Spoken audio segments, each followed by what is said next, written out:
آیا شهیدها و اولیاها بعد از مرگشون انسانها رو زده میتوانند؟ اگه در پشت کلت نمیزنند، آیا مرد یا زن پیش جادوگر برای گرمی و خلوتی کردن رود نکاحش بریده میشود؟ البته بودن حق هست. بعد سر خودمون یک خلف باقی بذاریم.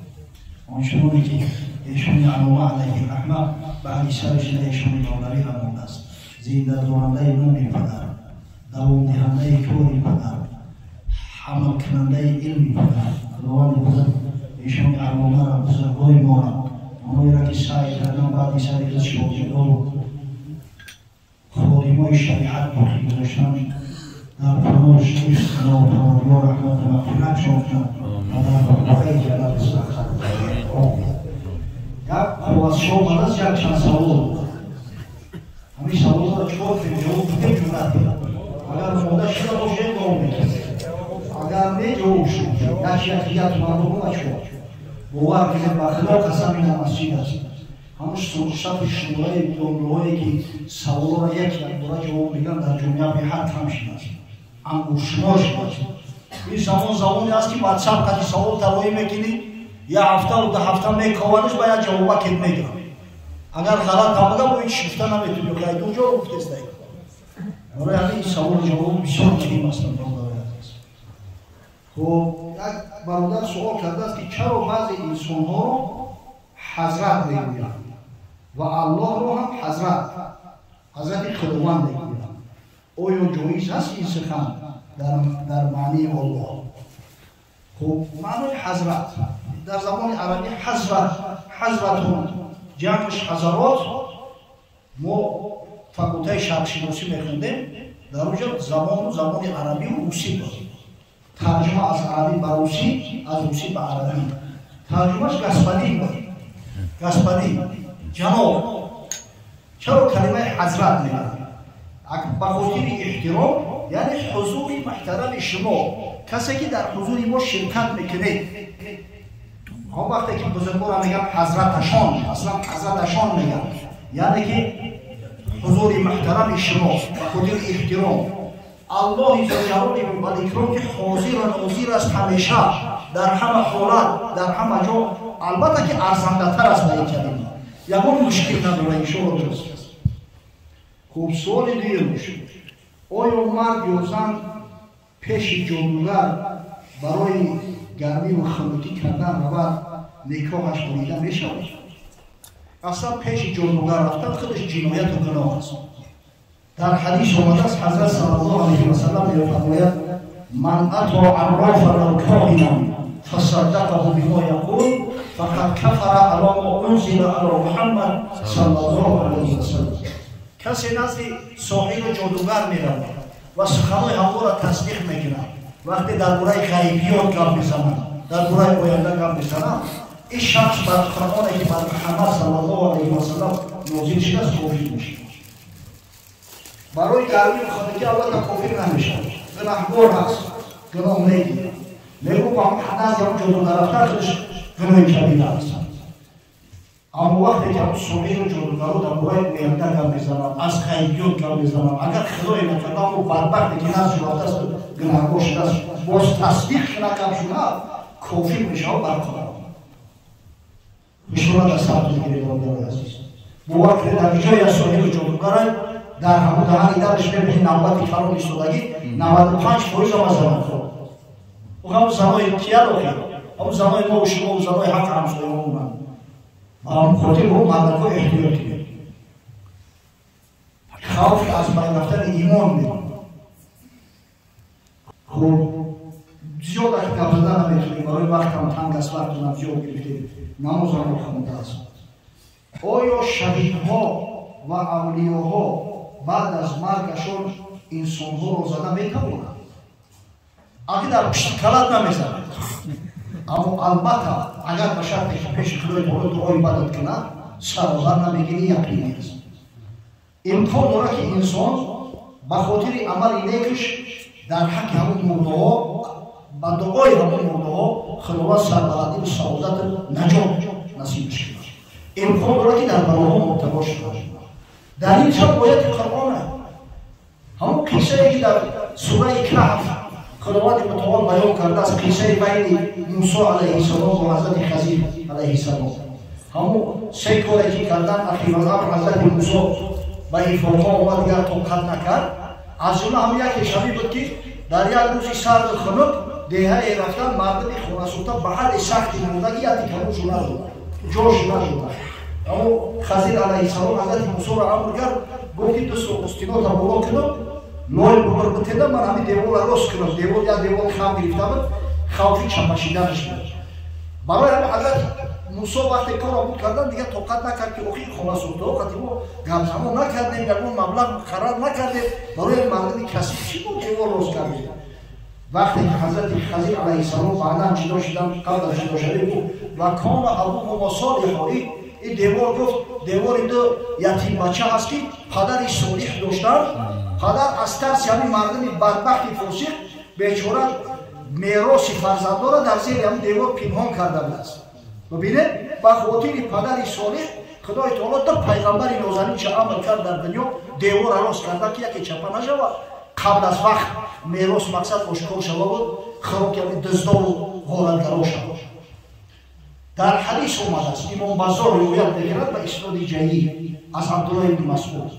پیامبر محبوب صلی الله علیه و سلم گفت حیات خیر لکم و موت خیر لکم. حیات من برای شما را مویه خیر و رحمت است، مرگ من برای شما را مویه خیر و رحمت است. اما حیاتی فاصون لکم السنن و اشرع لکم الشرائع. چرا حیات برای شما را مویه رحمت است؟ زیرا من برای شما شریعت بیان میکنم، مقصد که راه عبادت نشانتون میدم، راه نجات برای تعلیم میدم. اما موتی فإن اعمالکم تعرض علی، برای که مرگی من برای شما مویه حیات رحمت است، زیرا هر کاری که در دنیا میکنه در پیش من عرض میشود. فما رأیت منها حسنا حمیدت الله علیه. اگر بینم که کاری خیر و نیک میکنه حمد و ثنای خدا را میکنم که چنین یک امت سربلندی را برای من نصیب میدی. و ما رأیت منها سیئا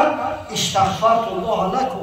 اما اگر یک کاری ناجا و ناخوش را ببینم در پیش پروردگار طلب مغفرت را میکنم که خدای همین را ببخش. وسوسه شیطان در گرفتار شده است، پروردگار را اصلاحش کن، از هدایت محروم نکن. اخی یک پیغمبری بزرگ نازنین دارید، یعنی که بنده های الله در عالم برزخ هم دعا میکنند در حق پسماندگاش و بازماندهاش و خاصتا شهدا و اولیاء الله. اگر دعای خیر خوب کردن انشاءالله برکت میاریم، سر و برق میگیریم. اما اگر دعای بد در حق میکردن، مقصد که وقتی که رنج آمدیم شد و شرمنده و خجالت آمدیم شد، انشاءالله مولوی عجب قصه خوبی کرد از مرحوم حضرت علامه علیه رحمه. همین بعدی وفات هم دخل دور برادرای عزیز، این اعمال بنی آدم یعرض علی اقربائه من موتاهم. عملهای فرزند آدم در نزد خویش و پیونداش عرض میشود. عمل خیر باشد بسیار راحت میکنند، در حق دعای خیر میکنند. خدای نکرده عمل بد باشد میگم پروردگار زودتر جان شود این کثافت رفتی، نه در دنیا از دست روز داشته نه اینجا آرومی داریم. به همین خاطر اگه در پشت کلت نمیزنند اما حتما فایده و زیانش میرسد به خاطر عملهای خوبش. آیا من در دلش گمان داشته باشد